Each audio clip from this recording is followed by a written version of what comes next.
Good morning students. आज के इस वीडियो में हम लोग बात करेंगे ऑसिलेशन, दोलन। दोलन के अंतर्गत हम लोग जानेंगे, सबसे पहले जानेंगे आवर्ती गति, पीरियोडिक मोशन, उसके बाद आवर्तकाल, इसके बाद आवृत्ति अर्थात फ्रीक्वेंसी हिंदी में बोला जाता है, दोलन गति के कुछ उदाहरण, आयाम अर्थात एम्पलीट्यूड। दोलन किसे कहते हैं? आप बचपन में कभी झूला में झूले होंगे या दोलन करती हुई कई वस्तुओं को आपने अपने जीवन काल में आसपास देखे होंगे। दोलन का अर्थ होता है वो गति जो किसी निश्चित समय अंतराल के बाद अपने पथ को दोहराता है। तो इस चैप्टर की शुरुआत हम लोग शुरुआत करते हैं आवर्ती गति से। आवर्ती गति क्या है? पृथ्वी सूरज के चारों ओर एक चक्कर लगाती है। कितना समय में? 365 दिन 6 घंटा। पृथ्वी अपने अक्ष पर घूमती है 23 घंटा 56 मिनट। एक दिन में 24 घंटा नहीं होता है, याद रखिएगा, ठीक है? बताएंगे कभी आपको। हम लोग जो लेते हैं एक दिन में 24 घंटा, ये कॉन्सेप्ट गलत है, वरना लीप ईयर में एक दिन बढ़ जाता है। चलिए, आवर्ती गति क्या है? ऐसी गति जो कि एक निश्चित समय अंतराल में अपने पथ को दोहराता है, उसे कहते हैं आवर्ती गति। चाहे पथ वो गोलाकार हो या किसी भी प्रकार का हो, यदि एक निश्चित समय अंतराल में कोई वस्तु अपनी पथ को दोहराता है तो इस प्रकार की गति को हम लोग आवर्ती गति कहेंगे। If the path of a body traveled by the body is repeated in a fixed interval of time, then we can say that the motion is periodic, such as motion of the earth about its own axis. It rotates in a 23 hour 56 minute approximately about its own axis. Similarly, the earth is rotating or revolving around the sun in an elliptical orbit with a fixed time interval of 365 days 6 hours. These are the examples. Now, इसके बाद हम देखते हैं आवर्ती गति के कुछ उदाहरण। आपने बचपन में झूले होंगे, तो झूला भी एक प्रकार का आवर्ती गति को प्रदर्शित करने वाला, दोलन गति को प्रदर्शित करने वाला यंत्र कह सकते हैं। चलिए, अब हम आगे बढ़ते हैं। आवर्तकाल, जैसे मैंने कहा आप लोगों को कि आवर्ती गति वो गति है जिसमें एक निश्चित समय अंतराल बाद वस्तु अपनी गति को या पथ को दोहराता है। जैसे आपने किसी सिंपल पेंडुलम, सरल लोलक से संबंधित गति के बारे में देखा होगा। सरल लोलक क्या है? वास्तव में एक धागा लिया है और उस धागा को किसी छत के ऊपर या कहीं लटका दिया है और नीचे छोटे से द्रव्यमान का टुकड़ा को जिसे कि एक धागा से बांध दिया जाए और उस दोलन करने के लिए स्वतंत्र छोड़ दिया जाए। तो आप देखेंगे कि एक दोलन किसे कहते हैं? मान के चलेंगे ये एक सरल लोलक है जिसमें एक द्रव्यमान का टुकड़ा ये है और यहाँ पर उसे फिक्स किया गया है, बांध दिया गया है डोरी से। हम इस द्रव्यमान के टुकड़े को पकड़ के यहाँ ले गए और छोड़ देंगे तो क्या होगा? ये द्रव्यमान का टुकड़ा यहाँ आएगा, वापस अधिकतम दूरी तक तय करेगा, फिर धीरे धीरे नीचे जाएगा। जिस पथ पर था उसी पथ को बार बार ये दोहराते जाएगा एक निश्चित समय अंतराल में।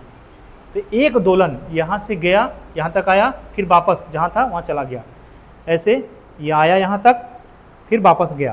तो एक दोलन तय करने में जितना समय लगता है उसे क्या कहते हैं? आवर्तकाल। जैसे आज को क्या है? थर्सडे, कल फ्राइडे होगा, तो थर्सडे को फिर थर्सडे आने में कितना समय लगता है? 7 दिन, है ना? आज थर्सडे है, अगला थर्सडे आने में 7 दिन, यानी 7 दिन में हमारा जो ये वीक वाला कॉन्सेप्ट है सप्ताह का 7 दिन, ये 7 दिन के अंतर्गत हम अपने दिनों को रिपीट करते रहते हैं। सोमवार, मंगलवार, बुधवार, बृहस्पतिवार, ये 7 दिन का कॉन्सेप्ट है। 7 दिन में अपने ये जो समय को हम लोगों ने मापने के लिए 7 दिनों का अंतर रखा है, दिनों को मापने के लिए 7 दिनों का अंतर रखा है और 7वें दिन वो अपने आप को रिपीट कर लेता है। तो ये भी एक प्रकार का उदाहरण है, लेकिन ये गति नहीं है। चलिए, अब आते हैं आवर्तकाल। तो आप लोगों को समझ में आ गया है और शायद आप लोगों ने ये भी पढ़े होंगे T इक्वल टू 2π√L/g। मात्रक और विमा नाम के चैप्टर में सबसे पहले शायद यही बताया जाता है कि किसी सरल लोलक के लंबाई, आवर्तकाल और गुरुत्वीय त्वरण के बीच में क्या संबंध है, इसे स्थापित करें बीमीय सूत्र का प्रयोग करते हुए। चलिए अब आगे आते हैं आवृत्ति या फ्रीक्वेंसी। आप लोगों ने कभी मोबाइल चार्जर देखे हैं? उसमें कुछ लिखा हुआ रहता है, देखिएगा उसमें लिखा हुआ रहेगा इनपुट कितना 220 वोल्ट AC 50 हर्ज। ये 50 हर्ज क्या दर्शाता है? ये 50 हर्ज क्या है?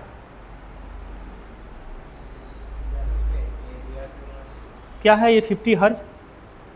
इंडिया में जितने भी प्रकार के इलेक्ट्रॉनिक सामान जो कि अल्टरनेटिंग करंट से चलती हो, उसमें ये चीज़ आपको जरूर मिलेगा। वोल्टेज का मान हो सकता है ज़्यादा या कम हो सकता है, लेकिन हमेशा आपको ये चीज़ लिखा हुआ मिलेगा 50 हर्ज। ये 50 हर्ज क्या प्रदर्शित कर रहा है? हर्ज किसका मात्रक होता है? हर्ज क्या है? HZ शॉर्ट में लिखा गया। आवृत्ति का ही असाई मात्रक है हर्ज। ये आवृत्ति क्या होता है?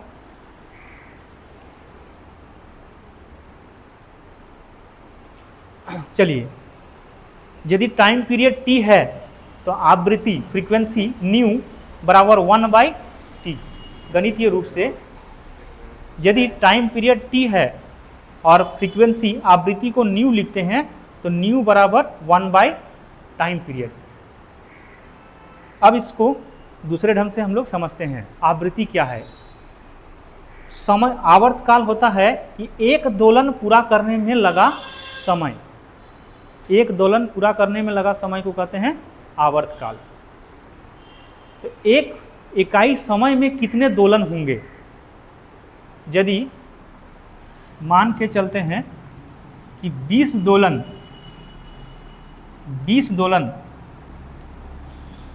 में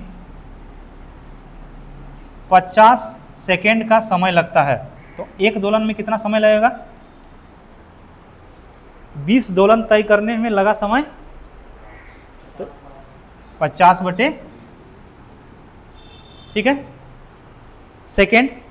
इसको दूसरे ढंग से हम लोग देखते हैं। अब 50 सेकेंड में कितना दोलन? 50 सेकेंड में, हिंदी में लिख देते हैं, 50 सेकेंड में मान के चलेंगे 50 सेकेंड में 20 दोलन। 50 सेकेंड में तो एक सेकेंड में कितना दोलन होगा?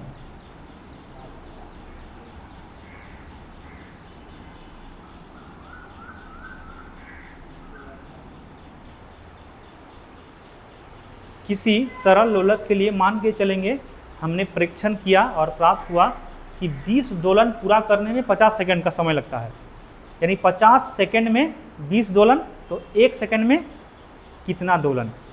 इसी को कहा जाता है आवृत्ति। इकाई समय में दोलन की संख्या। इकाई समय में दोलन की संख्या। जैसे एक महीना में कितना दिन होता है? कभी 30 दिन, 31 दिन, 28 भी होता है, 29 भी होता है। तो एक महीना में कितने सप्ताह हुए?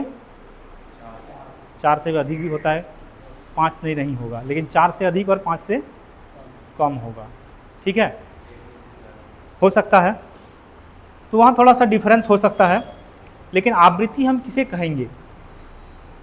यदि समय T आवर्तकाल है, जिसे कहते हैं एक दोलन पूरा करने में लगा समय, और आवृत्ति को कहेंगे एक इकाई समय में दोलन की संख्या। एक इकाई समय में दोलन की संख्या, हाँ, एक इकाई। यदि 20 दोलन तय करने में 50 सेकेंड लगता है, तो एक सेकेंड में कितना दोलन होगा? तो जो आप देख रहे हैं घरों में लिखा हुआ रहता है ये 50 हर्ज। अब समझिए बात को, ये 50 हर्ज का क्या मतलब होता है? 50 हर्ज का मतलब ये हुआ, ये अल्टरनेटिंग करंट है, प्रत्यावर्ती धारा। जो घरों में इस्तेमाल होता है वो है प्रत्यावर्ती धारा, अल्टरनेटिंग करंट। इसमें प्लस और माइनस कौन तो है जी? बताइए। तो इसमें जो तार रहता है दूगो, इसमें प्लस टू कौन टू और माइनस कौन टू है? बैटरी में जब जोड़ते हैं तो उसमें प्लस और माइनस लिखते हैं ना, इसमें प्लस कौन सा और माइनस कौन सा? धारा तो किधर से जा रहा है? नहीं पता है। इसमें प्लस माइनस 1 सेकेंड में 50 बार बदलता है। फ्रीक्वेंसी का यही मतलब हुआ। एसी करंट में फ्रीक्वेंसी का मतलब हुआ 1 सेकेंड में 50 बार इसका प्लस माइनस। एक तार में 50 बार प्लस, दूसरे तार में 50 बार माइनस, तो ये 50 बार 50 ऑसिलेशन होता है धारा का। अगर यदि आप ग्राफ खींचिएगा, पढ़िएगा क्लास 12 में,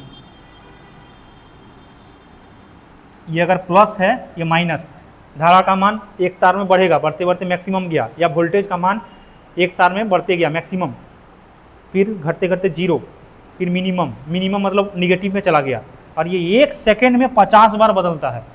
वही है फ्रीक्वेंसी 50 हर्ट्ज। समझ में आई बात? आगे चलकर और इसके बारे में हम लोग चर्चा। हाँ हाँ, शो नहीं करने का अर्थ ये हुआ कि एक तो हायर पोटेंशियल पर होता है, तो धारा का मान डायरेक्टली इसमें निगेटिव नहीं जाता है, बल्कि क्या होता है, एक में जीरो वोल्टेज होता है, एक में पहले ही जीरो रख के रहता है। होता क्या है कि ऐसा, ऐसे पहले से एक तार में जीरो और दूसरा तार का वोल्टेज बढ़ेगा, बढ़ते बढ़ते एक मैक्सिमम तक गया, फिर घटते घटते जीरो, और ये प्रक्रिया चलती रहती है।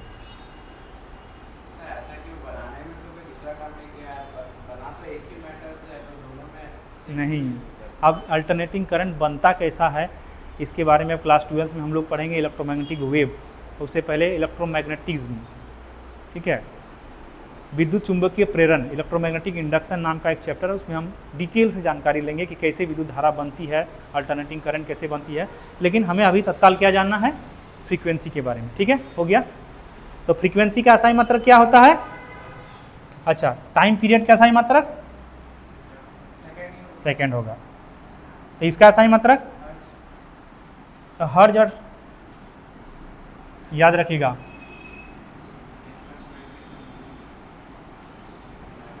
ठीक है। तो ये 50 हर्ट्ज का मतलब होता है 50 पर सेकेंड, 50 ऑसिलेशन, 50 दोलन प्रति सेकेंड। ठीक है, अब आते हैं आयाम पर, एम्पलीट्यूड।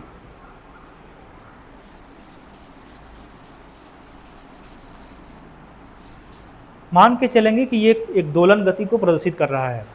दोलन गति में अधिकतम विस्थापन अपने मूल बिंदु से अधिकतम विस्थापन, जैसे इस सरल लोलक को ले लीजिए, ये सरल लोलक जैसे हम यहाँ पकड़ के छोड़ दिए तो ये गति करने लगा, तो अपने मूल बिंदु से मैक्सिमम अधिकतम कितना दूरी गया या कितना अधिक विस्थापित हुआ, उसे कहते हैं आयाम, amplitude. Amplitude is the maximum displacement of a particle oscillating या oscillatory particle, maximum displacement of an oscillatory particle. अधिकतम विस्थापन कितना है, अपने मूल बिंदु से अधिकतम विस्थापन जितना होगा उसी को कहेंगे एम्पलीट्यूड। ठीक है,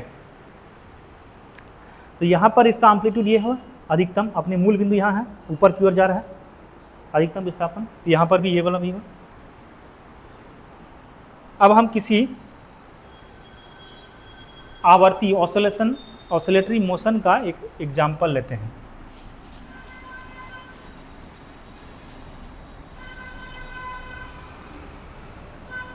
y equal to a sine theta. हाँ, घड़ी का पेंडुलम भी इसी पर आधारित है, या ओमेगा टी, y बराबर a साइन ओमेगा टी। ठीक है, ये a क्या है जी,